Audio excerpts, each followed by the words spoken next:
자, 9장 1절부터 12절까지 박스를 치시고요. 지금 우리가 이제 요한복음을 공부하고 있는데요. 요한복음에는 되게 독특한 구조를 가지고 있는 이야기들이 있습니다. 그 첫 번째는 뭐냐면 7가지의 기적이 나와요. 7가지의 기적이 막 이제 7개의 기적이 나오고, 또 하나는 뭐냐면 에고 에이미, 그래서 나는 땡땡땡이다. 그래서 나는 선한 목자요, 나는 빛이요, 나는 양의 문이요, 이렇게 말씀하시는 7개 나는 뭐뭐이다, 이게 나오거든요. 근데 이제 되게 이제 그동안 우리가 좀 봤잖아요. 성경을 지금 9장까지 왔는데 어떤 일이 벌어지냐면, 기적이 벌어지면 이제 마태마가 누가하고 요한복음이 갖고 있는 차이점이 있어요.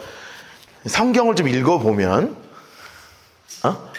성경을 좀 읽어요. 이번 주에 마태마가 누가 좀 읽어봅시다. 그럼 무슨 차이점이 딱 드러날 거냐면, 마태마가 누가에는 기적이 일어났다, 그리고 다음 기적이 일어났다, 다음 기적이 일어났다, 이렇게 가요. 순서가 막 기적, 설교, 기적 이렇게 가요. 근데 요한복음은 희한한 구조를 갖고 있어요. 어떤 구조를 갖고 있냐면, 기적이 빵 일어나. 그럼 문제가 생겨. 예수님이 막 설교를 해. 뭔가 마무리 시원하게 되는 게 하나도 없습니다. 그러다가 또 예수님이 기적을 일으킵니다. 그러면 거기 안에서 막 논쟁이 일어납니다. 막 싸웁니다. 이런 구조가 지금까지 계속 반복됐습니다. 계속 반복됐어요. 38년 된 병자가 고쳐져도요, 니고데모를 만났어도요, 수가성녀를 만났어도요, 막 그러고 나서 깔끔하게 딱 이렇게 한 단락으로 끝나는 게 아니라, 요거 기적이 딱 되면 그 다음에 논쟁, 그리고 예수님이 추가로 설명하시는 내용들이 막 쭉 연결이 된다고, 쭉 연결이 돼요. 그러면서 지금까지 총 몇 가지의 우리가 기적을 공부했냐, 이제 함께 봤냐 하면, 옆에서 써볼까요? 예수님의 7가지 표적, 이렇게 써놓으세요. 7가지 표적. 자, 예수님이 하신 7가지 표적이 있습니다. 7가지 표적. 첫 번째는 뭐냐면 가나 혼인잔치죠. 혼인잔치. 두 번째는 왕의 신하의 아들 고치셨죠. 그리고 세 번째는 38년 된 병자를 고치셨고, 그리고 네 번째는 오병이어가 일으켜졌습니다. 오병이어. 그리고 다섯 번째가 뭐냐 하면 물 위를 걸으신 예수님이죠. 물 위를 걸으심. 그리고 여섯 번째가 오늘 공부하게 될 맹인을 치유하신 겁니다. 그래서 9장 1절 옆에다가 이렇게 써놓으셔야 돼요. 예수님의 여섯 번째 표적. 맹인 치유, 이렇게 해놓으시고, 이렇게 색연필로 이렇게 구분을 이렇게 해놓으시면, 이게 여섯 번째 맹인의 치유이구나, 이걸 우리가 알 수 있게 되는 거예요. 그런데 저는 이 맹인 치유를 하신 이 본문의 위치가 너무 행복한 거예요. 너무 좋은 거야. 왠지 아세요? 저는 이제 목사잖아요. 목사는 성경을 많이 읽어야지 칭찬은 아니라 당연한 거잖아요. 그렇죠? 이제 성경을 그냥 많이 읽거든요. 그냥 계속 읽어요, 성경을. 근데 이렇게 특별하게 이게 연구를 하다 보면 이게 막 재밌는 게 막 보여요. 왜냐하면 바로 요 전에 예수님이 본인이 뭐라고 그렇게 말씀하셨냐면, 내가 세상의 빛이다, 이렇게 말씀하셨고, 지난주에 주님께서 우리에게 뭐라고 말씀하셨냐면, 너희가 내 말에 거하면 너희가 내 제자가 될 건데, 제자가 되면 진리를 알게 될 것이고, 그 진리가 너희를 어떻게 할 것이다? 자유케 할 것이다. 이렇게 해서 진리가 너희를 자유케 할 것이라 하시는 그 말씀이 연결됐었다고요. 자, 보세요. 내가 세상의 빛이어서 어두움을 몰아낼 것이고, 내가 너희를 진리 가운데 거하면, 말씀 가운데 거해서 제자가 돼서 진리 가운데 거하면, 그 진리가 너희를 어떻게 할 것이다? 자유케 할 것이다. 말씀하신 빛과 자유가 콜라보가 딱 돼가지고 터진 기적이 뭐예요? 맹인이 치유된 거야. 그쵸? 너무 재밌잖아요, 구조가. 그 앞에 나와 있는 8장 전체의 사건이 이 9장의 기적으로 빵 터진 거예요.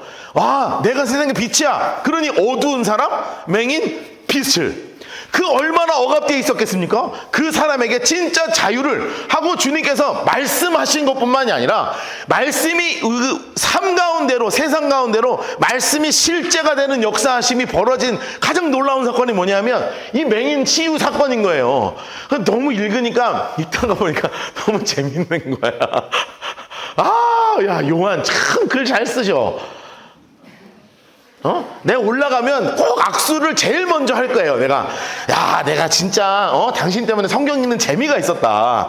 우리 성도들이랑 한 2년, 이제 내년까지 할 거니까 요한복음 한 2년 공부하면서, 왜냐면 벌써 우리 다음 주면 11월 달이에요. 추수감사절이거든요. 시간이 벌써 이렇게 흘러가지고, 여기 입주한 게 3월이었으니까 벌써 이게 시간이 얼마나 흘렀어요. 그러니까 우리 열심히 오는데 이제 구장 왔잖아요. 그러니까 내년 이제 크리스마스는 끝낼 생각인데, 하여튼 한 2년 우리 신나게 공부했는데, 요한, 내가 가서 한마디 할 거야. 베드로한테는 한마디 따질 거고, 요한한테는 내가 좀 악수를 좀 이렇게 청할 생각입니다. 진짜 기가 막힌 구조 가운데 있는 거예요. 생각해보면 예수님이 어디 가실 때 했냐면, 길을 가실 때 어떤 사람이냐면, 인물 색깔에 놓으세요. 날 때부터 맹인된 사람, 인물 색깔에 놓읍시다. 날 때부터 맹인된 사람이에요.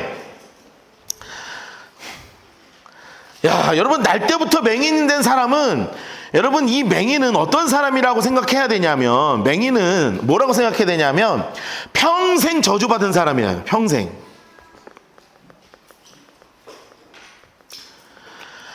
그리고 뭐에 익숙한 사람이냐면, 어둠에 익숙한 사람이에요. 어둠에.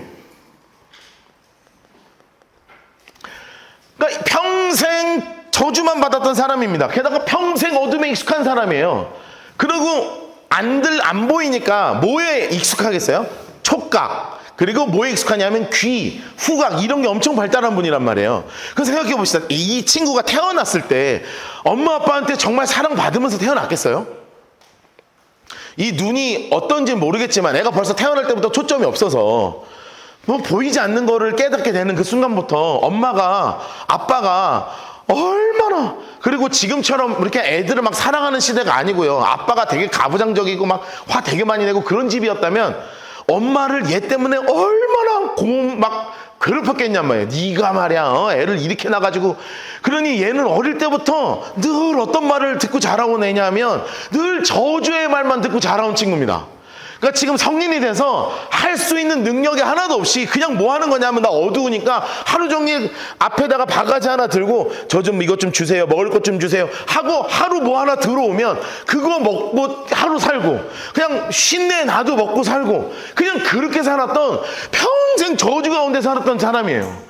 그러니까 우리는 그냥 맹인이구나. 아, 눈이 안 보였네. 불편하겠다. 지금 우리가 살아가는 것처럼 무슨 강아지 한 마리 키워가지고 맹인 인도견 해가지고 막 같이 걸어가고, 보도블록에 막 노란색 다 깔려 있고요. 지하철, 버스 뭐 그런 거를 배려해주는 시대랑 전혀 다른 시대. 그냥 맹인이면, 너 날 때부터 맹인, 너는 죄인 아니냐, 이거 집안 자체가? 이 죄의 씨앗이 여기 드디어 터졌네.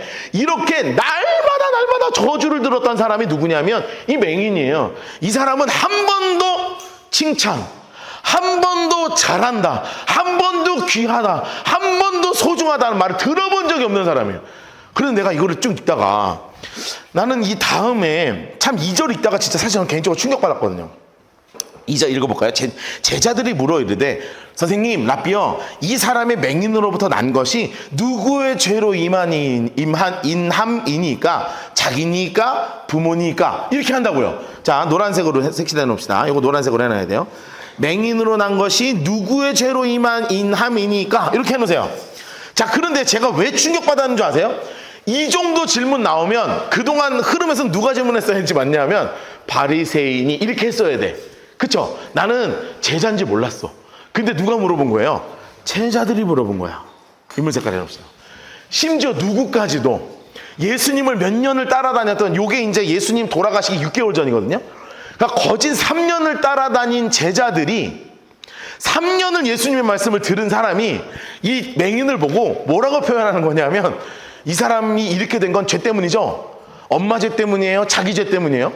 라고 또 정죄의 말을 예수님 옆에 있는 사람한테 들은 거죠. 여러분 그거 아십니까? 사람은 본성적으로 내 편입니다. 나는 내 편이에요. 그거 기억하세요. 여러분은 그래서 스스로에게 너무너무 관대하죠? 아니십니까? 여러분 스스로 너무너무 관대하지 않아요? 여러분에 대해서 스스로 굉장히 관대할 겁니다. 그럼 남에 대해서는 어떻게 해요? 굉장히 정죄하고 비판하고 판단하는 게 익숙하죠? 왜 나만 그렇게 살아요? 아니, 그렇게 된다고요. 내가 완벽한 사람도 아닌데 고난의 문제도 똑같은 거 아세요? 고난의 문제도 있잖아요. 내가 만약에 이런 고난을 당하면 최대한 나에게 편한 쪽으로 해석을 하려고 합니다. 인간의 본성이. 내가 만약에 병에 걸렸어. 그러면 내가 뭔가를 실수했나 보지, 아니야 내가 무슨 생활을 잘못했나 보지, 이렇게 하는데요. 너음이 큰 병 걸리면 다 뭐라고 표현하는 줄 아세요? 저 목사님한테 지난번에 그랬던데 내가 알아봤어. 그때 내가 알아봤다 저거. 그때 나한테 한 말 들었지? 그때 나한테 한 말 들었지? 나는 이렇게 될 줄 알았어. 사람이 이렇게 된다니까요. 여러분, 이 남에 대해서 쉽게 표현할 수 있는 존재가 누구냐면 인간입니다. 여러분, 제가 죽을 때까지 잊어버리지 않고 주기적으로 나쁜 말을 할 한 사람이 있어요. 제가 죽을 때까지 잊어버리지 않고 내가 그분을 향해서 좋은 말을 할 수 없는 딱 한 사람이 있습니다. 누군지 아십니까? 제가 결혼을 해가지고 아팠다 그랬지 않습니까? 아팠다 그랬지. 나는 이거 죽을 때까지, 저랑 신앙생활을 죽을 때까지 같이 하실 분들은 이거를 매년 들을 거예요. 앞으로 20번은 더 들을 얘기니까 또 들으세요. 제가 수술을 했단 말이에요. 수술을. 근데 암 수술을 했다고 말씀드렸죠. 제가 이 암도 크다 그랬습니다. 저는 요만한 안 키우고요.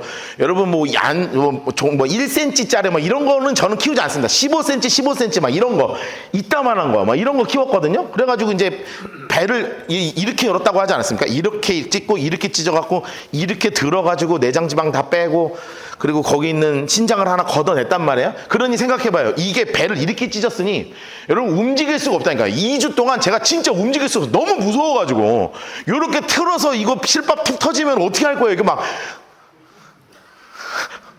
어떻게 할 거예요? 내가 이렇게 하는데 갑자기 이렇게 되면 어떻게 할 거야? 그러니까 막 미쳐버릴 것 같아. 내가 정말 진짜 막 움직일 수 없어. 막 움직일 수도 없고 그냥 막 이것만 보는 거예요. 언제 봤냐면 3일 정도 됐는데 드레싱 첫 번째 하는데요. 이걸 깠는데 몰랐거든. 이걸 가려놨으니까 안 무서웠단 말이에요. 이틀인가 지나서 첫 드레싱 한다고 의사 선생님 와가지고 탁 거즈를 벗기는데 그거를 저는 이 무슨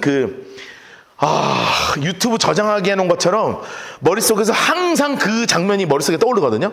그 충격이 있을 때, 내가 움직이지도 못할 때, 그 교회, 제가 사역하던 교회 한 성도님 한 명이 그분 이름도 까먹었어요. 내 머릿속에 이름을 지워버린 분이에요.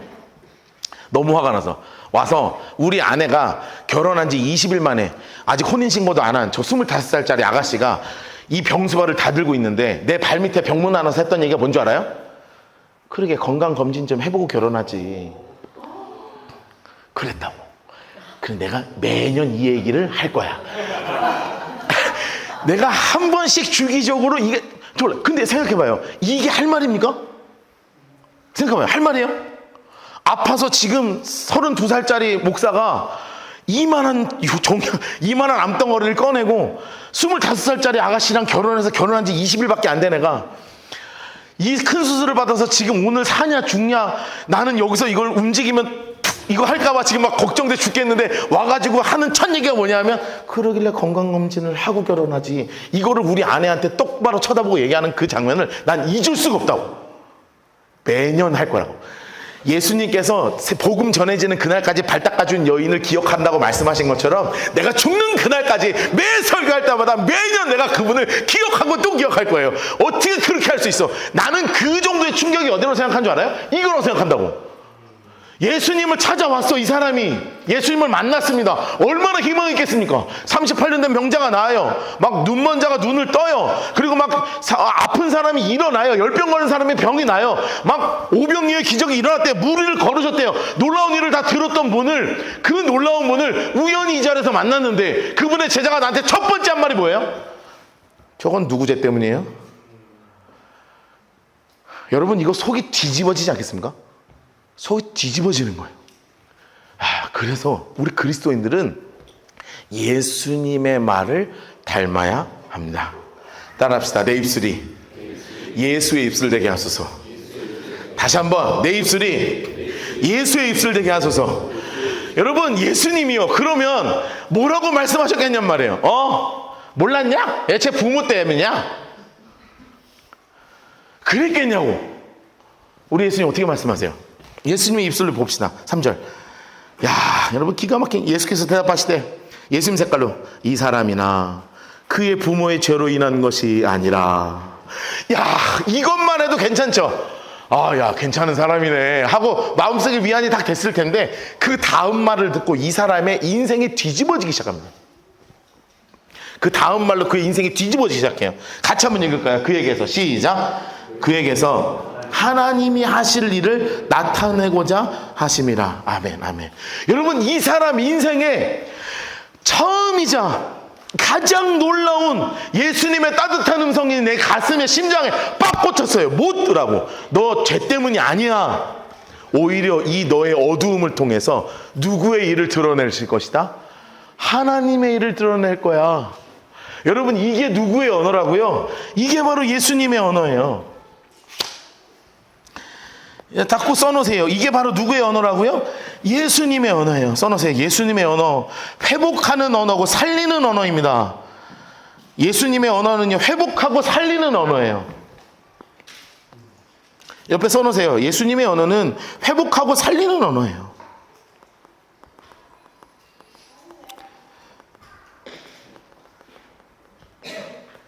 여러분, 세상 살아가면서 판단하기는 너무나 쉽습니다. 그리고요, 이 사람을 정죄하기도 너무 쉬워요. 그런데 우리 그리스도인의 삶에서의 말은 뭘로 바뀌어야 하냐면 회복의 말, 살리는 말로 정말로 우리의 말을 바꿔야 돼요. 그러면 이 말 한마디로 이 맹인에게 벌어진 일이 뭔지 아십니까? 써놓으세요. 과거의 삶이 갑자기 미래의 삶으로 바뀌는 거예요. 절망의 삶이 회복과 소망으로 바뀌는 것입니다. 여러분, 이게 그리스도인의 말의 힘이에요. 그리스도인의 말의 힘이 어디서 드러나요? 여러분의 말 한마디 한마디가 누군가를 자꾸 더 절망에 빠지게 하는 것이 아니라 정말 과거에 매여 있었던 우리의 삶이 완전한 미래로 한 걸음 더 나아가게 하는 것이 그리스도인의 말의 힘입니다. 절망에 빠진 사람에게 무엇을 이야기해요? 정말로 희망의 말을 던지는 거예요. 정말로 희망의 말을 던지는 거예요. 소망의 말을 던져주는 겁니다. 괜찮아질 거라고요. 더 나은 삶이 될 거라고요. 하나님이 지금도 함께하고 계실 거라고요. 물론 그 말 하나로, 우리의 말 하나로 그 사람의 인생이 이 맹인처럼 드라마틱하게 바뀌진 않지만 우리의 언어가 그런 소망과 희망을 던지는 언어가 되어야 되지 않겠습니까? 정말 그렇게 되어야 되지 않겠어요? 살리는 말 하시길 축복합니다. 여러분의 주변에 절망에 빠진 사람들에게 안 돼도 괜찮아요. 아니, 시덥지 않은 위로 이런 게 아니라 진짜 믿음으로 소망을 선포하는 여러분 되십시오. 하나님이 당신을 통해 하실 일이 반드시 있다. 여러분, 이것을 선포하는 게 누구냐면 그리스도인이라고. 이게 예수님의 일이란 말이에요. 그러고 나서 주님이 이렇게 말씀하세요. 때가 아직 낮음에 나를 보내신 일을 우리가 하여야 하리라. 예수님 색깔로 색칠해 놓으실래요? 밤이 올 것인데 그때는 아무도 일할 수 없을 거야. 여러분, 요한복음에 이 말씀을 계속하세요. 아직 내가 있을 때 빛이야. 내가 떠나면 어두움이 올 거야. 이 말을 왜 하시냐면 요게 써놓으세요. 6개월 전이에요. 십자가 6개월 전이에요. 지금 십자가 사건 6개월 전이거든요. 그러니까 이제 예수님에게 시간이 얼마밖에 남지 않은 걸 아셨어요? 6개월밖에 남지 않았던 걸 아신 거예요. 이 구원의 완성을 위해서 이 땅 가운데 오셨어. 예수님도 너무나 우리랑 영원히 함께하고 계시지만 하나님의 시간표 안에서 이 공생애를 통해서 하나님의 놀라운 역사하심을 이루기를 원하시는 그 뜻대로 순종하는 시간이 몇 개월 남았냐면 6개월 남은 거예요. 그래서 이 말씀하신 거예요. 내가 세상에 있는 동안에 세상의 빛이다. 예수님 색깔로 해놓으세요. 이 남은 6개월 동안 이 빛을 잘 따르는 존재가 되는 거예요. 그럼 6개월 후는요, 이 문제가 생기잖아요. 이게 말이 되게 이상하지 않습니까? 이 1장부터 12장, 1절부터 12절은 되게 이상한 게 너무 많아요. 요한복음 1장 1절부터 12절만큼 어려운 본문이 없습니다. 제가 해석하면서 가장 어려웠던 본문이에요. 왜냐하면 예수님의 워딩이 좀 이상해. 우리랑 안 맞아요. 왜냐하면 그러면 이걸 어떻게 읽히냐면, 그러면 생각해봐요. 내가 아직 낮이야. 그럼 예수님 돌아가서 승천하시면 그때부터 밤인가? 내가 세상에 있는 동안에는 세상에 비치면, 예수님이 올라가시면 빛이 꺼지나? 여러분, 6절은 더 이상한 거 아세요? 내가 미치겠어. 이 6절 때문에 일주일 내내 고민했습니다. 왜 침을 뱉은 거야? 그걸 왜 이겨, 흙을? 여러분, 내가 그래서 심지어 무슨 생각까지 했냐면, 흙을 갖고 와서 여기서 내가 침을 뱉어서 이겨볼까? 내가 그래서 생각을 해봤어. 내가 진짜 설교를 그렇게 한번 해볼까? 근데 진짜 도저히 용기가 안 나요. 생각해봐요. 설교하는데 내가 흙 갖고 와서 여기서 침 끼익 뱉어가지고 흙 갖고 여기서 간산히 얼굴에 바르면 여기 행복한 게 있습니까? 생각해봐요. 너무 이상하지 않아요? 4절도 5절도 이상하고 6절도 너무 이상해. 나 그래서 이번 한 주 내내 온갖 걸 찾아봤는데 뭐 침은 그 당시에 약이었대. 아 물론 그래서 그 이해는 됐습니다. 왜냐하면 옛날에 우리 그 모기 물리면 엄마 아빠가 다 침 발라줬거든요. 아 지금 이제 우리 청소년들이랑 이런 약이 좋을 때 그렇지만 그 전에는 다 뭐 발라줬냐면 일로 와 침 발라. 그 침 발라고 했다고요. 모기 물리면 다 침 발랐어요.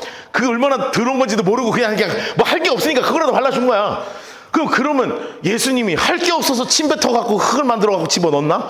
와 너무 힘들어. 나 진짜 지금도 100% 해결 안 됐습니다. 나 지금 올라가서 물어봐야 돼. 이건 주인한테 물어봐야 해결되지. 뭐 온갖 주석을 내가 주석 한 3, 40건 봤거든요. 내 마음을 시원하게 하는 해석이 하나도 없어. 하나도 없어요. 다 약이었다. 침이 약이었다. 침이 무슨 약이야. 여러분 지금 열린노트 성경에도 그렇게 써 있어요. 열린노트 성경도 보세요. 9장 6절 옆에다가 침 써 있어요. 고대 사회의 침은 특히 눈에 관련하여 치료 효과가 큰 것으로 평가되고 있었다. 이 경우에 예수님은 침을 약으로 사용하셨다고 보기는 힘들다. 그럼 뭐야? 뭐 주석을 이따구로 적어놔. 그러니까 적었으면 침으로 여겼다. 그래서 바르셨다. 이래야지. 그런데 침이라고 여겼다? 그런데 예수님이 바르신 건 그건 아니다. 그럼 왜 써놨어? 그러니까 이런 식으로 주석을 다 해놨다니까. 그러니까 이번 주 미치는 줄 알았어. 아주. 이것도 이상하잖아. 그러면서 이 두 가지 중에 첫 번째 하나님이 내 마음속에 탁 주신 게 있었어요. 그게 따라합시다. 빛은 연결됩니다.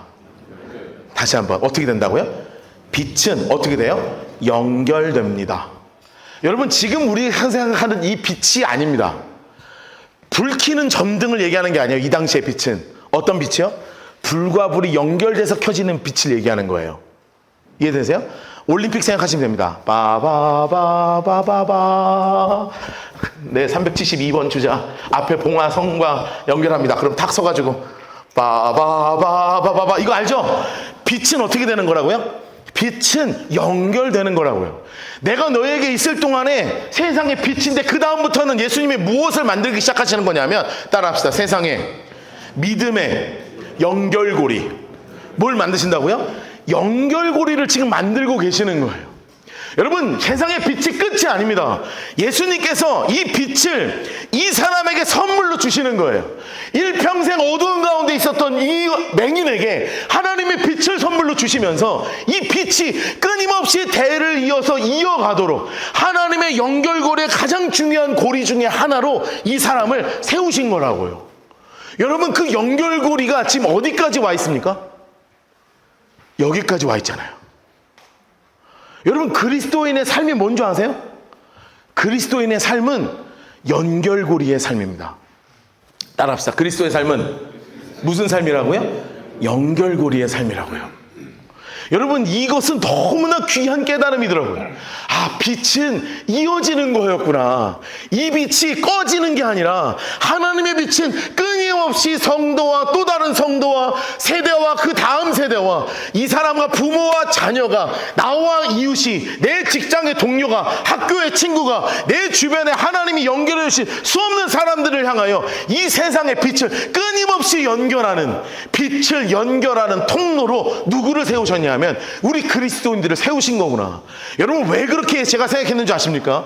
이 고친 사람이 했던 행동을 보면 알아요.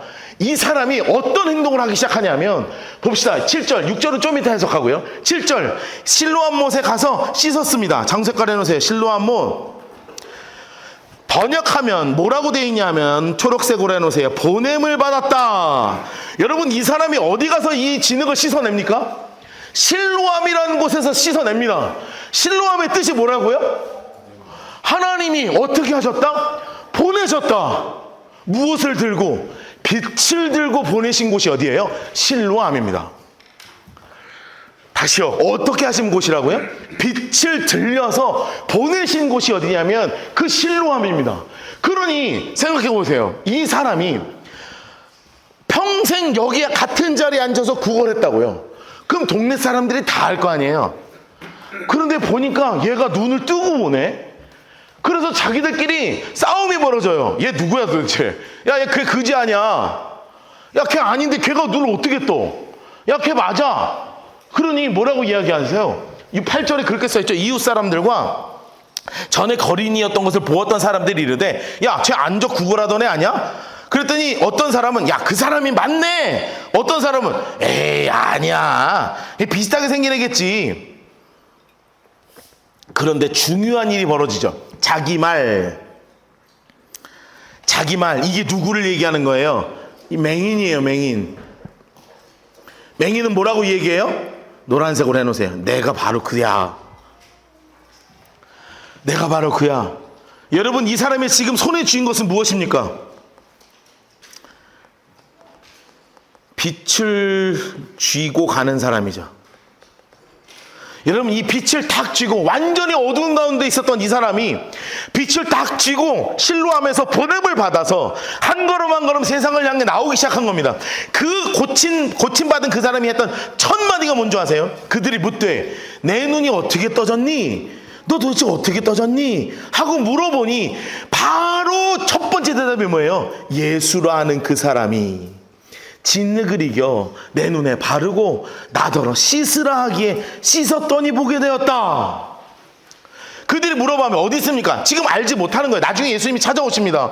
근데 이 사람이 태어나서 첫 번째 고침 받자마자 했던 첫 번째 말이 뭐예요? 누구를 전하기 시작합니까? 예수를 말하기 시작합니다. 무엇을 들고 있기 때문에? 빛의 횃불을 들고 있잖아요. 빛의 연결고리를 들고 있잖아요. 사랑하는 성도 여러분, 여러분들의 손에 예수님께서 다 지금 뭐를 쥐고 계시냐면 빛의 촛불을, 빛의 이 횃불을 다 쥐어주셨다고요. 여러분의 삶은 이제 어떤 삶을 살아가야 합니까?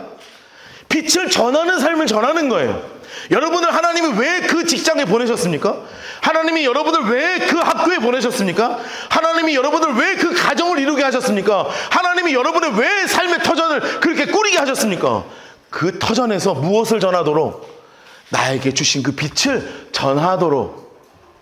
여러분, 그런데 이것은 어디 안에서 더 불타오를 수 있냐 하면 교회 공동체 안에서 이 빛이 더 불타올랐으면 좋겠습니다. 저는 여기 앉아 계신 어른들 진짜 진지하게 도전합니다. 여기 있는 청년들 그냥 놔두지 마세요. 좀 모르는 사람처럼 맨날 교회 와도 인사도 제대로 안 하고 걔가 누군지 관심도 없고 그냥 왔다가 그냥 가고요. 나는 우리 교회 진짜 이게 제일 약한 것 같아요. 물론 다 온 지 다 얼마 안 되신 분들이 대부분이지만 너무했어 진짜. 너무 몰라요. 알 마음이 없어요. 그러니까 모르는 건 괜찮거든요. 뭐가 문제인 줄 알아요? 알 마음이 없어. 서로 서서 이야기할 마음도 없고 인사할 마음도 없고 누군지도 모르고 서로 관심이 너무 없어요. 불은 붙어야 돼요. 붙어야 크게 바라지는 거예요. 좀 용기를 가지세요. 서로. 우리 청년들도 용기를 좀 가져요. 안녕하세요 인사 좀 해봐. 저 어른들한테. 어른들은 아 그래 한동대 다녀요? 좀 물어봐요. 무슨 과예요? 좀 물어봐요. 애 버려두지 말고 제발. 고아 같이 너희를 버려두지 않는데 맨날 우리 교회 애들은 고아처럼 버려져 있어요. 나는 어제 이 설교 준비하면서 무슨 꿈 꿨는 줄 알아요? 진짜 누구 하나 좀 제대로 서서 내가 이 청년들 좀 걷어 먹이겠습니다 하는 어른 한 명 좀 있으면 좋겠어. 아 진짜로요. 그래서 애들 한 명 한 명 다 만나서 밥도 좀 사주고 커피도 좀 사주고 용돈은 뭐 그냥 엄마 아빠가 주는 거니까 안 되더라도 좀 밥이라도 좀 사주고 말이야. 아 어른들이 좀 그런 역할을 좀 해주면 안 돼요? 에? 안 그래요? 아, 얘네들 다 여기 포항 유학 와가지고 얼마나 힘들게 살고 있는데 다 유학생들 아닙니까 지금? 아무도 없는 이 땅 와가지고 혼자 그 예수 믿겠다고 그렇게 발버둥 치고 있는데 어른들 왜 이렇게 내려놓습니까?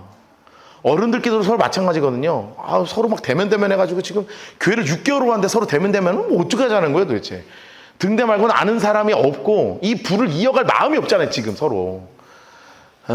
그럼 내가 언제까지 이어줘야 돼요? 이어줄까요? 아, 자, 1번, 3번 나오세요. 자, 왕게임, 자, 손잡으세요. 막, 4번, 6번 손잡으세요. 뭐, 이거 해야 돼요. 내가 왕게임 막 식사 자리 맨날 만들고.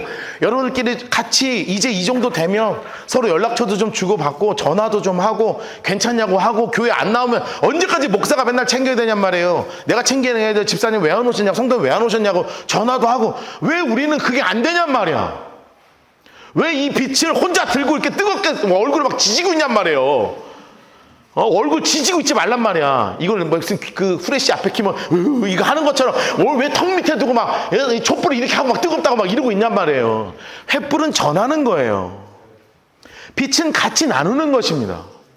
물론 불신자를 향한 메시지이기도 합니다. 여러분 주변에 믿지 않는 자를 향해서, 여러분의 가족 가운데 믿지 않는 자들을 향해서 횃불을 나누세요. 그런데 그것만큼 중요한 게 어디냐면 공동체 안에 같이 나누는 겁니다.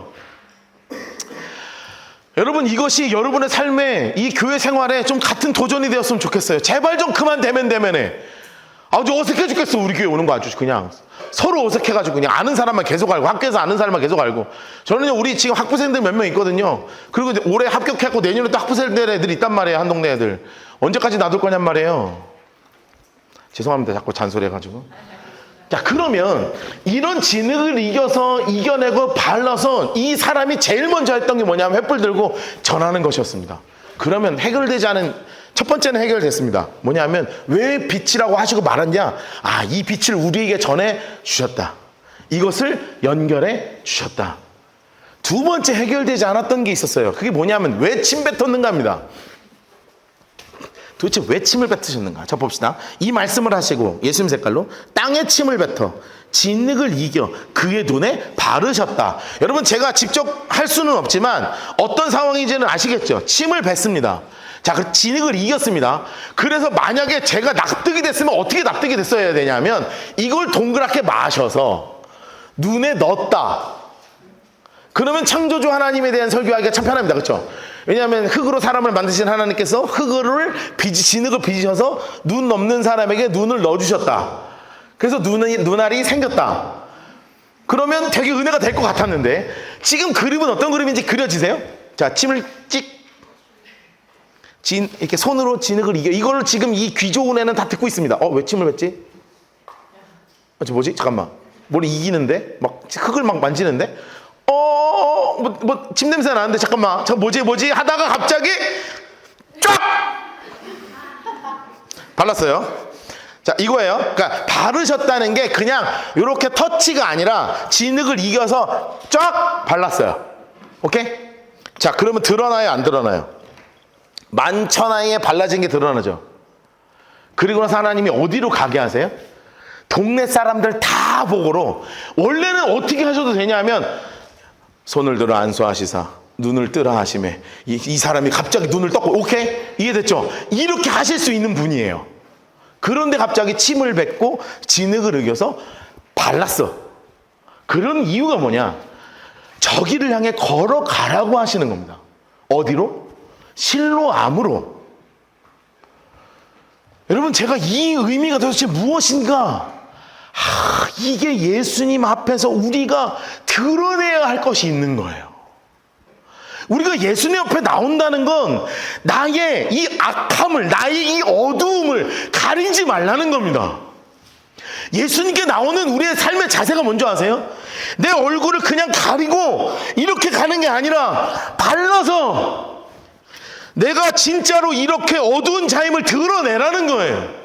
예수님 앞에 해야 되는 게 뭔지 아세요? 나의 어두움을 드러내는 것입니다. 여러분 안에 있는 여러 이 어두움들이 우리에겐 반드시 있습니다. 여러분들의 삶에 더러운 마음이 있죠. 여러분 안에 어떤 어두움이 있습니까? 분노의 어두움이 있죠. 막 가만둘 수 없는 분노가 치밀어 오를 때가 있습니다. 내 안에 원망이 있습니다. 내 안에 타오르는 증오가 있습니다. 내 안에 타오르는 이 입술의 부정함이 있습니다. 내 안에 있는 수없는 부정함이 있습니다. 놈들을 막 정죄하는 마음이 있습니다. 이 어둠이 있다는 거예요. 일평생 절망 가운데 있었던 절망이 있습니다. 이 사람이, 이 맹인이 일평생 느꼈던 그 절망 말이에요. 이 사람 그대로 생각하시면 됩니다. 절망 가운데 거했습니다. 아무도 칭찬하지 않아요. 맨날 저주라 그래요. 니는 저주받아서 네 부모 때문에, 네 죄 때문에 눈 어두운 놈. 이거나 갖다 먹어라. 가장 안 좋은 거 갖다 주고, 먹어도 사람 먹을 수 없는 거, 돌 씹히는 거, 흙 씹히는 거, 그런 거 먹고 살았다고요. 안에 얼마나 큰 원망이 있었겠어요. 얼마나 큰 분노가 있었겠어요. 얼마나 큰 저주, 세상을 향한 저주가 있었겠냔 말이에요. 근데 그것을 주님께서 침을 뱉어서 진짜 더러운 것을 바르시면서 너의 더러움 이제 드러내, 내 앞에서. 그래 나서 내가 보내는 곳, 그 실로암에 가서 씻어. 지금부터 진짜 시작이야. 너를 통해 하나님의 일이 이루어질 거야. 그 놀라운 약속의 말씀을 그 사람에게 던지셨습니다. 여러분 기억하십시오. 예수 앞에 나온다는 게 뭔지 아세요? 나를 감추고 나오는 것이 아닙니다. 나는 선한 사람입니다. 나는 괜찮습니다. 나는 뭐 교회 생활 열심히 해봤습니다. 나는 헌금도 합니다. 나는 이렇게 삽니다. SNS에서도 A컷 올리고 나는 이렇게 괜찮게 살고 있습니다. 다 그렇게 살아요. 여러분 SNS에 B컷 올린 사람 있습니까? 내 인생에 A컷 올리고 살잖아요. 가장 멋진 삶 올리고 살잖아요. 그렇게 보이고 싶잖아요. 이게 왜요? 예수 앞에서 그러고 싶단 말이에요. 예수 앞에서 내가 좀 잘하는 거 보이고 싶다고요. 그런데 예수께서 원하시는 건 뭐냐면 여러분의 인생의 B컷입니다. 여러분의 인생의 C컷을 원하시는 거예요. 가장 진짜 내 모습, 실수하는 내 모습, 연약한 내 모습, 감춰져 있는 여기 안에 속에 있는 이 더러운 것들을 발라서 드러내면 씻을 수 있게 되는 거예요. 씻으면 그때부터 진짜 빛의 시작이 시작될 수 있는 거죠. 여러분 다음 주에 공부하게 될 내용이 뭔지 아세요? 이 사람이요 당당하게 전합니다. 누가 그랬어? 예수가 그랬는데요. 너 죽을래? 죽여요. 욕합니다. 이 바리새인들 욕하는 거 알죠? 지난주도 예수님한테 욕했잖아요. 이 사마리아이나 야 이 귀신 들린 애야 막 하잖아요. 얘한테도 그래요. 너 미쳤냐? 야 내가 눈 고쳐줬는데 내가 미쳤냐 네가 미쳤냐 이렇게 얘기해요. 이 사람이. 왜 이게 가능한 줄 아세요? 모든 걸 다 드러냈기 때문에 그렇습니다. 지난주에 우리 성도님 한 분이 우리 이제 모임을 하다가 저한테 무슨 말씀을 하시냐면, 아니 목사님은 왜 그렇게 설교하시면서 그 성도님 참 좋은 분이셔가지고 목사님처럼 이렇게 잘생기신 분이 어딨냐. 야 너 왜 놀라. 야 죄송해요 왜 놀라냐고. 그럴 수 있잖아. 내가 잘생겼다고 생각할 수 있잖아. 우리 안에 어떻게 되는 거예요? 목사님 이렇게 멋지신데 참 은혜가 참 많죠. 그렇죠? 목사님 참 멋지신데 왜 본인 설교하실 때 왜 이렇게 본인의 약한 부분을 드러내면서 얘기하시냐. 근데 그거 아세요? 제가 그 얘기를 듣고요 이번 한 주 내내 이 설교를 준비하면서 무슨 생각을 했냐면 그렇네. 제가 병 걸린 거 원래 숨겨야 되는 거 아세요? 세상에 암 걸린 거 자랑할 사람이 어디 있습니까? 나는 15cm짜리 안 갖고 있다고 뭐 이런 거 자랑하는 사람 봤어요? 1cm, 3cm 이거만 하고요. 뭐 제가 술 먹었던 얘기 했잖아요. 막 눈 시뻘개져가지고 막 막걸리 한 병 그대로 먹고 꽐라돼가지고 막 쓰러지고 막 이빨 나가고 막 그런 얘기를 내가 왜 하냔 말이에요. 그게 왜 그런 줄 아세요? 나의 어두움은 예수를 지나가고 나면 더 이상 내 삶의 어두움이 아닙니다. 기억하세요. 내 어두움이 드러나잖아요. 근데 예수를 지나가고 나면 나에게는 그게 진짜 어두움이 아니거든요. 하나님이 내 삶에 행하신 일로 바뀌어버려요.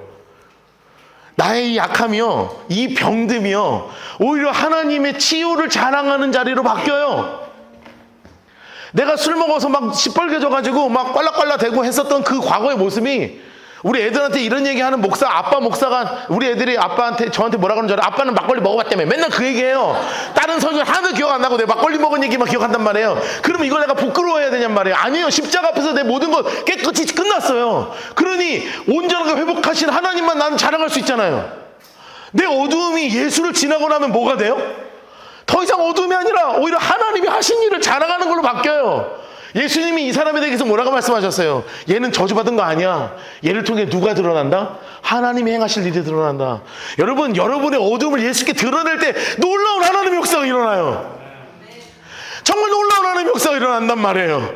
그 어두움을 밝은 빛으로 바꾸시는 주님을 자랑하는 그 놀라운 일로 바뀌게 될 줄 믿습니다.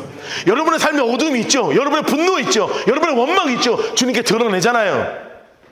그럼 그것을 하나님의 것으로 바꾸시는 그분을 진짜 드러내는 하나님의 일을 하게 되는 진짜 그리스도인이 바로 여러분이 될 줄 믿습니다. 주님께서 주신 이 더러워 보이는 진흙을 기쁘게 여기십시오. 그리고 이것을 통과하십시오.